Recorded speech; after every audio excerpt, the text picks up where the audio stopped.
Assalamualaikum warahmatullahi wabarakatuh. Perkenalkan, nama saya Yuli Saptaulan dari JGP Angkatan 9 dari Daerah Istimewa Yogyakarta. Kali ini saya tidak sendiri, saya ditemani oleh Ibu Friska Nabila. Selamat pagi Ibu Friska. Selamat pagi Ibu. Ibu Friska adalah guru bahasa Indonesia dari SMP Negeri 9 Yogyakarta. Kali ini kita akan melaksanakan penerapan aksi nyata supervisi akademik. Ada beberapa pertanyaan Bu Friska. Pertanyaan pertama adalah tujuan pembelajaran yang akan Ibu laksanakan di kelas nanti itu apa? Karena saya di bidang bahasa Indonesia, tentunya saya akan berkaitan dengan yang pertama ada jenis, yang kedua ada unsur dari puisi rakyat Ibu. Oke, saya sudah menangkapnya. Jadi Ibu Friska, tujuan pembelajaran di kelas nanti adalah mengenal jenis dan unsur puisi rakyat. Apakah benar? Ya, betul. Baik, lalu dalam pelaksanaannya nanti kompetensi pembelajaran apa yang ingin dikembangkan? Untuk kompetensi dalam bahasa Indonesia yang sendiri itu ada menyimak dan berbicara. Nanti akan saya tekankan pada kompetensi menyimak dan berbicara tersebut. Baik, jadi kompetensi pembelajaran yang akan ditingkatkan adalah menyimak dan berbicara. Betul. Nah, kalau ingin kita lihat ya Bu Friska, kira-kira kondisi atau posisi siswa sekarang di kelas itu di posisi mana ya Bu? Kalau kita ambil rentang dari 1 sampai 10, posisi menyimak dan berbicara siswa di kelas 7 itu di nilai berapa? Karena kan kelas 7 ini masa peralihan dari anak SD ke SMP ya Ibu ya. Jadi untuk rentang di poin 7. Baik. Dan harapan Ibu Friska dengan adanya proses pembelajaran nanti bertambah ke menjadi posisi berapa Ibu? Ya tentunya kalau untuk pembelajaran tentunya kita harapannya naik ya Ibu. Jadi untuk saat ini dari 7 ke 9 harapan saya. Berarti Ibu Friska kompetensi pembelajaran yang ingin atau yang akan diterapkan adalah menyimak dan berbicara, dan posisi siswa sekarang adalah di angka 7, dan Ibu berharap dalam proses pembelajaran nanti bisa mencapai di angka 9 dalam menyimak dan berbicara. Betul. Baik Ibu. Nah, untuk mencapai hal-hal tersebut menuju angka 9 itu strategi, model, dan metode pembelajaran apa yang akan Ibu kembangkan di sana? Ya baik, strategi yang akan saya gunakan menggunakan pembelajaran berdiferensiasi, di mana nanti menggunakan model discovery learning, kemudian ada metode diskusi dan presentasi seperti itu. Berarti sudah ada strategi model pembelajaran yang sesuai ya Ibu ya. Di sana Ibu melaksanakan dengan strategi pembelajaran berdiferensiasi, lalu model pembelajarannya adalah discovery learning, serta dalam metode pembelajarannya Ibu melakukan untuk diskusi dan presentasi. Apakah ini nanti dilaksanakan secara berkelompok Ibu? Tentu nanti akan berkelompok. Nah, lalu yang pertanyaan selanjutnya Ibu, media pembelajaran apa yang ingin Ibu gunakan dalam pembelajaran tersebut? Saat ini memang teknologi itu sudah sangat canggih ya Bu. Oleh karena itu saya menggunakan media pembelajaran berbasis teknologi. Itu menggunakan yang namanya Word. Baik, oke. Jadi Ibu karena ingin membuat pembelajaran yang menyenangkan, maka Ibu menerapkan teknologi ya, yang juga akan digemari oleh anak-anak dengan Wordwall. Kira-kira Wordwall itu media pembelajaran seperti apa nanti Bu bentuknya? Ya nanti kalau di Wordwall itu nanti saya tampilkan melalui proyektor Ibu. Nanti ketika anak-anak mencoba untuk menyentuhnya, nanti tiba-tiba terbuka dengan sendirinya seperti itu. Baik, jadi seru sekali ya Bu ya. Jadi anak-anak itu tertantang dalam melaksanakan pembelajaran itu dengan apa ya, sesuatu stimulus yang menyenangkan untuk anak-anak gitu. Bagus sekali Bu. Pertanyaan selanjutnya Ibu. Nah, kita sudah melaksanakan tahapan pertama yaitu praobservasi atau prasupervisi. Kira-kira harapan dari kegiatan praobservasi ini menuju observasi nanti, itu harapan dari Ibu Friska apa ya? Harapannya tentunya ada semangat dari anak-anak juga untuk melatih dalam hal presentasi, berbicara di depan banyak orang. Tentunya harapannya semakin meningkat dan bisa mencapai dari nilai 7 menuju ke nilai 9 yang tadi saya harapkan.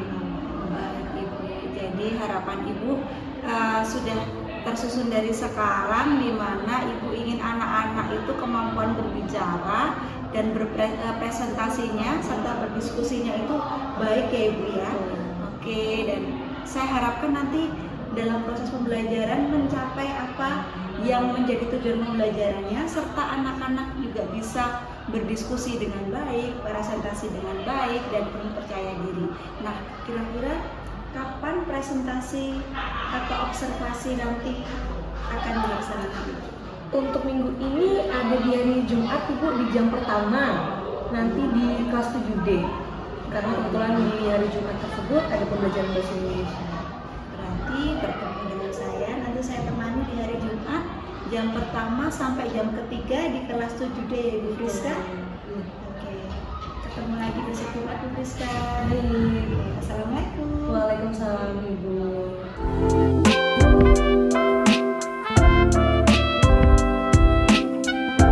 Assalamualaikum warahmatullahi wabarakatuh.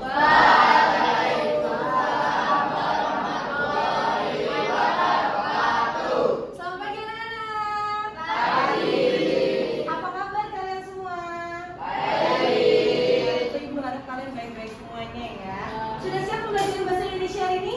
Oke, sebelum mulai pelajaran kita sebaiknya berdoa terlebih dahulu. Silakan, siapa yang mau pimpin doa hari ini? Ayah, silakan nanti dipimpin doa. Mari teman-teman kita berdoa bersama. Doa mulai.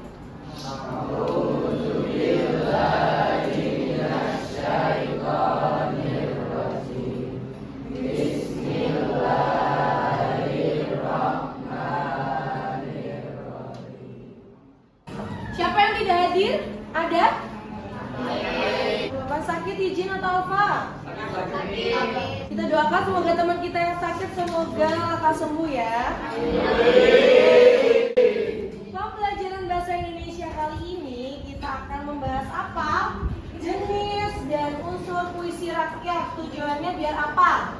Agar kalian dapat mengenal jenis dan unsur puisi rakyat. Sebelumnya, siapa yang tahu puisi rakyat itu apa? Ya, Pintar. Terus apa lagi? Pintar.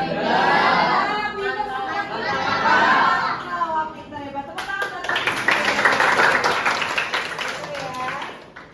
Baik anak-anak, sekarang kalian silakan untuk menyimak. Ini ada contoh dari puisi rakyat yang bernamakan Anoman Buta Kinanti. Kalau misalkan di bahasa Jawa, ini tembang macapat. Tapi di bahasa Indonesia juga ada untuk mempelajari yang namanya puisi rakyat.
Ya, itu contohnya kalau misalkan dilisankan ya. Tembang Kinanti yang tadi Bu Fris sudah sampaikan. Kalau misalnya ini tembang Kinanti masuk ke dalam apa? Puisi puisi rakyat.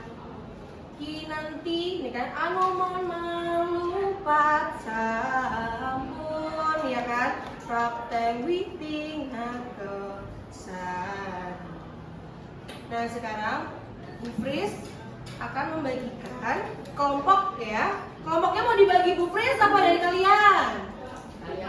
Dari kalian. Silahkan sekarang berkumpul dengan kelompoknya. Ini kelompok 1, kelompok 2, kelompok 3, kelompok 4. Anak, sekarang kita mau bermain menggunakan word wall ya. Nanti setiap kelompok ada perwakilan satu untuk memilih. Beri contoh ya. Bu Fris mau pilih yang nomor berapa? 5 misalnya. Terdiri dari beberapa rangkaian kata yang memiliki irama. Itu ciri dari mantra. Berarti di situ kalian tulis di kelompok kalian berarti tentang mantra. Satu aja. Ada yang mau ditanyakan? Cukup jelas ya? Bisa kita mulai? Perwakilan dulu ya. Dari kelompok 1, siapa yang mau pilih?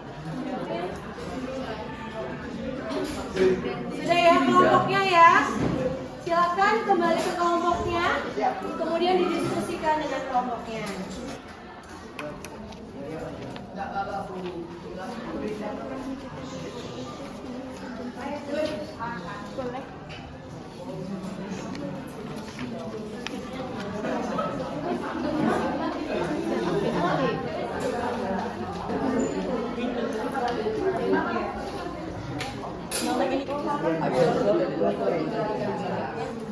Berarti tadi dapatnya apa? Kalau berpola apa? Jadi kita itu sedang membuat sebenarnya lagi membahas Kenapa kamu bisa milih kalau itu namanya gurindam? Berarti berpola? Apalagi kalau gurindam syarat dan jawabannya 8 iya 8 ada syarat dan jawaban. Jadi tadi kalian sudah mendapatkan apa perwakilan tiap kelompoknya. Misalnya itu masuk ke dalam jenis puisi rakyat pantun kah, gurindam atau mantra. Nanti kalau misalkan pantun, oh polanya bersajak ABAB, berisi 8 sampai 12 suku kata. Kalau gurindam, kali pertama merupakan syarat, yang kedua merupakan jawaban. Bagaimana, sudah selesai semuanya mengerjakan dengan kelompoknya? Sudah. Ada yang berani mempresentasikan? Saya Oh ya, silakan. Dari kelompok berapa? 1. Ya silakan maju untuk mempresentasikan hasil diskusinya. Assalamualaikum warahmatullahi wabarakatuh.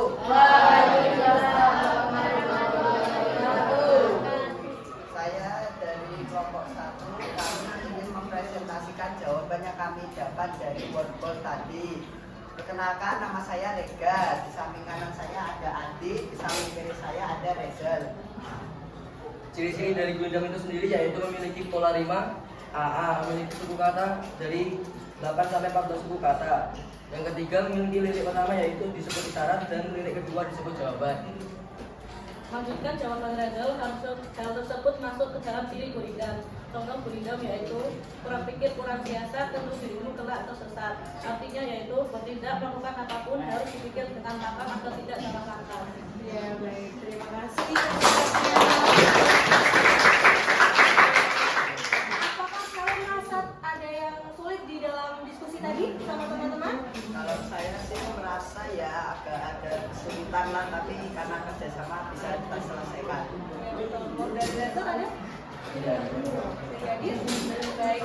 Kalau misalkan kelompokan ya, poin penting dari sebuah kelompok itu nanti kalau misalkan ada yang tidak tahu atau kurang jelas bisa didiskusikan dalam kelompoknya. Seperti tadi Rega merasa agak kesulitan sedikit tentang apa ya ini kira-kira kalau misalkan berpola AA ternyata ditemukan oleh temannya Adit dan Reza. Tepuk tangan buat kelompok 1. Baik, hari ini kita sudah mempelajari tentang apa tadi? Jenis dan unsur puisi rakyat. Sulit atau gampang? Atau gampang-gampang sulit? Nabila, menurut Nabila, hari ini pembelajarannya menyenangkan atau dirasa Bu kayaknya nggak seru ya Bu ya? Gimana Nabila menurut Nabila? Menyenangkan. Kalau pakai word wall tadi seru juga ya? Baik, terima kasih. Menurut kalian gimana anak-anak? Seru atau tidak pembelajaran? Ya, kenapa kita harus mempelajari jenis puisi rakyat? Ada unsur-unsurnya untuk apa? Untuk melestarikan budaya yang ada di Indonesia. Besok kita akan mempelajari tentang cerita fantasi ya. Silakan kalian menyiapkan untuk cerita-cerita yang ada di rumah kalian. Boleh dibawa, besok kita akan bahas. Paham? Baik, marilah kita akhiri pembelajaran hari ini dengan berdoa bersama-sama dipimpin oleh siapa? Adit. Silakan Adit. Teman-teman kita berdoa mulai.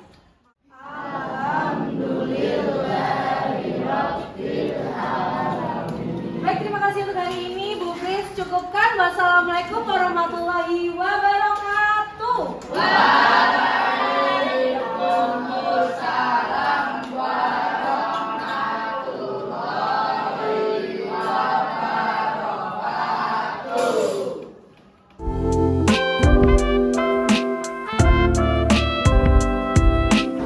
Assalamualaikum warahmatullahi wabarakatuh. Perkenalkan, nama saya Yuli Sabtaulandari, CGP Angkatan 9 dari Kota Yogyakarta. Hari ini sangat spesial karena saya ditemani oleh Bapak Edi Prajaka sebagai pengajar praktik kami. Assalamualaikum Bapak. Waalaikumsalam Ibu. Dan masih bersama dengan Ibu Friska, guru bahasa Indonesia di SMP Negeri 9 Yogyakarta. Selamat pagi Bu Friska, Assalamualaikum. Selamat pagi Bu. Oke, hari ini Bu Friska dan Pak Edi kita akan melaksanakan kegiatan pasca observasi dalam kegiatan observasi akademik. Sebelumnya kami telah melaksanakan pra-observasi dan juga pengamatan observasi dengan Ibu Friska dalam pembelajaran di beberapa hari sebelumnya. Bu Friska, hari ini terima kasih sudah bertemu karena kita akan melaksanakan percakapan pasca observasi, di mana kemarin Bu Friska sudah melaksanakan pembelajaran bahasa Indonesia terkait dengan materi pembelajaran puisi rakyat. Baik Bu Friska, saya akan menanyakan beberapa pertanyaan terkait tentang pembelajaran yang telah Ibu laksanakan kemarin. Yang pertama, Bu Friska, tolong jelaskan bagaimana perasaan Ibu setelah melaksanakan pembelajaran pada proses observasi kemarin. Ya, perasaan saya setelah melakukan observasi kemarin, awalnya perasaan saya deg-degan, tetapi karena anak-anak aktif, kemudian pembelajaran sudah berjalan dengan baik, saya merasa senang dan saya merasa juga anak-anak aktif itu membuat kita jadi nyaman dalam pembelajaran pada hari itu. Baik, terima kasih. Jadi perasaan Ibu ketika diobservasi awalnya deg-degan ya, tapi karena berlangsungnya pembelajaran anak-anak itu aktif, maka Ibu pun sudah enjoy dan senang dan kelas pun menjadi nyaman. Baik, terima kasih Bu Friska. Dilanjutkan area pembelajaran yang sudah diterapkan kali ini Bu Friska, apakah sudah tercantum pada modul atau RPP yang sudah dibuat? Ya, tentu sudah untuk rancangannya dan kemudian terdapat 4 kompetensi dalam rancangan tersebut. Ada kalau dalam bahasa Indonesia mendengarkan, berbicara, kemudian menulis. Untuk yang kemarin saya terapkan di 3 kompetensi, ada berbicara, kemudian menyimak dan menulis. Baik Ibu Friska, saya jelaskan kembali ya. Jadi Ibu sudah melaksanakan ranah atau area pembelajaran atau kita sebut dengan kompetensi pembelajaran yang telah dilaksanakan, yaitu di mendengarkan, berbicara, menyimak, dan terakhir adalah menulis. Baik Ibu, jadi 4 kompetensi dilaksanakan dalam satu pembelajaran. Selanjutnya mengingat kembali Ibu Friska, karena sebelumnya di pra-observasi Ibu sudah menjelaskan kepada saya bahwa kondisi kelas pada saat itu Ibu nilai di skor 7 dan harapan Ibu ada peningkatan di skor 9. Nah, dalam proses kemarin sejauh mana proses tersebut terlaksana dan apakah sudah tercapai tingkat atau skor nilai yang diharapkan? Ya, tentunya kalau setiap pembelajaran itu kita mengharapkan untuk semakin naik gitu ya Bu ya. Memang awalnya itu di skor 7 untuk kompetensi anak-anak, kita juga mengharapkan untuk berubah menjadi baik lagi di skor 9. Tetapi kemarin saya merasa bahwa sudah capai di skor 9 itu. Kemudian saya juga bisa menilai ternyata lebih dari 9 di bulan, bisa di 10 karena pembelajaran kemarin anak-anak. Oh baik, terima kasih Bu Friska. Jadi harapan Ibu untuk mencapai di skor 9, di mana hasil pembelajaran anak-anak itu aktif dan lebih baik, dan sudah tercapai ya Ibu ya, dan itu malah di luar ekspektasi. Jadi anak-anak bisa lebih aktif, lebih senang belajar, sehingga Ibu pun mungkin bisa mencapai di angka 10 begitu. Oke, luar biasa sekali Bu. Berarti capaian pembelajaran yang Ibu harapkan sudah tercapai pada saat tersebut. Selanjutnya Ibu, saya ingin menanyakan tentang tahapan yang telah dilalui dalam pembelajaran. Nah, kalau menceritakan kembali tahapan-tahapannya Ibu laksanakan di sebelum pembelajaran dan pada proses pembelajaran itu apa saja yang sudah dilaksanakan? Ya, untuk tahapan yang pertama kita menyiapkan untuk persiapan pembelajaran ada di modul ajar, kemudian materi ajar juga terdapat dalam modul tersebut, penggunaan KKPD, dan juga mempersiapkan pembelajaran yang berdiferensiasi, kemudian sesuai dengan persiapan belajar anak-anak. Dan saya kemarin menggunakan model discovery learning, di mana menggunakan metode diskusi, presentasi, serta tanya jawab. Lengkap sekali ya Bu Friska. Jadi dalam pembelajaran Ibu sudah dapat melaksanakan beberapa tahapan, metode dan teknik sudah Ibu laksanakan. Jadi sebelumnya Ibu sudah menyiapkan modul yang lengkap, disertai dengan materi ajar, LKPD yang juga menarik. Saya kemarin juga sangat melihat LKPD-nya sangat menarik. Lalu juga Ibu menerapkan pembelajaran berdiferensiasi yang juga dalam pembagian kelompoknya Ibu berdasarkan kesiapan belajar siswa. Dan di sini dalam pembelajarannya Ibu menggunakan teknik pembelajaran discovery learning, di mana di sana terdapat diskusi dan tanya jawab serta presentasi hasil ya Ibu ya. Sangat luar biasa. Dan pembelajaran tersebut Ibu juga menggambarkan anak-anak aktif dan nyaman dalam belajar karena Ibu sudah melaksanakan pembelajaran berpusat pada siswa dengan proses diferensiasi tersebut. Terima kasih Bu Friska. Selanjutnya, apakah dalam proses pembelajaran yang sudah terlaksana itu Bu Friska mengalami kesulitan atau hambatan begitu? Untuk hambatan sendiri dari saya tidak ada, tapi untuk anak-anak saya masih melihat 1-2 anak itu yang masih pasif Ibu. Mungkin butuh support lagi yang nanti saya akan benahi. Kemudian dari anak-anak ketika bergantian maju untuk presentasi masih ada yang sibuk sendiri, kelompok lain seperti itu. Jadi ini tidak keseluruhan ya Bu ya. Tadi kita gambarkan bahwa pembelajaran sudah terlaksana dengan aktif, tetapi ada juga hambatan 1-2 anak yang masih pasif dan membutuhkan support lebih baik dari guru dan teman-temannya. Dan ketika dalam presentasi ada anak atau kelompok yang belum siap untuk mengikuti presentasi, mencermati dan yang lainnya, begitu ya Bu ya. Nah, kira-kira dari 2 masalah tadi, yang pertama beberapa anak yang masih pasif dan yang tidak mempersiapkan diri mengikuti presentasi tadi dari kelompok lain, kira-kira solusi atau antisipasi apa saja yang Ibu Friska telah rancang untuk menghadapi kesulitan tersebut? Untuk mencegah agar anak-anak juga bisa jadi dari pasif menjadi aktif, itu saya nanti akan melaksanakan tutor sebaya. Misalnya teman-temannya mungkin keterkaitan dari anak nih, kalau misalkan anak itu berbicara dengan temannya lebih enak, lebih bisa dapat ya masuk materinya, daripada mungkin ketika anak itu bertanya sama gurunya gitu kan, agak malu. Jadi saya terapkan untuk tutor sebaya, maupun ada juga scaffolding itu tadi.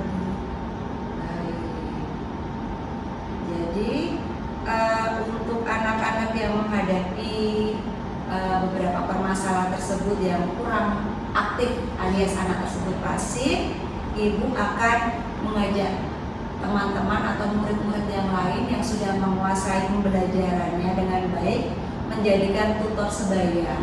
Baik, karena alasannya mungkin lebih nyaman dan lebih enak dalam berdiskusi, tanya jawab, dan komunikasinya lebih nyaman begitu antar teman. Dan Bu Friska juga akan menerapkan pembelajaran scaffolding untuk anak-anak yang pasif tadi agar ibu juga support mereka untuk pemahaman materi yang lebih dalam lagi begitu ya Bu Friska. Luar biasa. Jadi ini dua solusi ini sangat menjawab pertanyaan atau kebutuhan anak tersebut ya, karena agar meningkatkan minat dan motivasi anak dengan langkah tutor sebaya dan scaffolding. Dilanjutkan Bu Friska, kira-kira Ibu untuk penilaian pembelajaran sudah terlaksanakan ini, kan Ibu tadi sudah mengatakan bahwa anak-anak sudah aktif, sudah nyaman, sudah presentasi dengan baik, walaupun masih ada 1-2 anak yang tidak aktif ataupun malah sibuk sendiri di dalam kelompoknya. Nah, saya ingin bertanya kembali, penekanan Ibu Friska tentang penilaian atau hasil atau skor yang sudah dicapai, hasil pembelajarannya, outputnya kali ini itu seperti apa itu?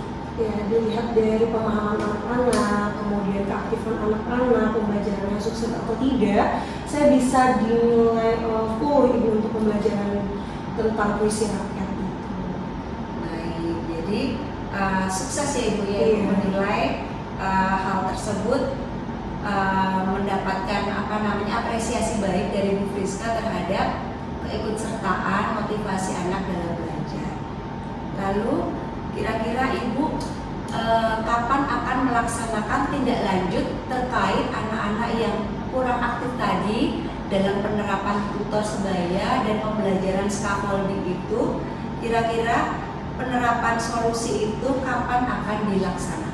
Ya, untuk memperbaiki pembelajaran selanjutnya agar anak-anak yang pasif lebih cepat untuk aktif gitu untuk pembelajaran ini, saya akan secepatnya untuk memberikan solusi dari tutor sebaya, kemudian bagaimana anak-anak itu dari pasif menjadi aktif. Kalau kira-kira pertemuan yang akan datang begitu, apakah sudah siap Ibu? Ya, sudah siap. Sudah siap ya Ibu ya, dengan segala modul serta materi ajar dan RKPD-nya baik. Jadi Ibu akan menerapkan tindak lanjutnya untuk agar anak-anak tersebut mendapatkan solusi yang baik, yang tepat untuk meningkatkan motivasi dan minat belajar mereka adalah minggu depan ya, dengan menerapkan scaffolding serta pembelajaran atau teman sebaya tadi. Baik Ibu Friska, sudah saya catat pembicaraan kita tentang kegiatan pasca observasi kali ini, dan dari pra observasi serta pasca nanti hasilnya akan saya serahkan juga filenya kepada Ibu Friska sebagai bahan pembelajaran agar harapan kita ke depannya pembelajaran kita semua akan berlangsung lebih baik dan lebih baik lagi, dan yang pasti kita tetap fokus memberikan atau menghadirkan pembelajaran yang berpihak pada anak, menggunakan pembelajaran berdiferensiasi dengan materi ajar, pembelajaran yang lebih variatif lagi.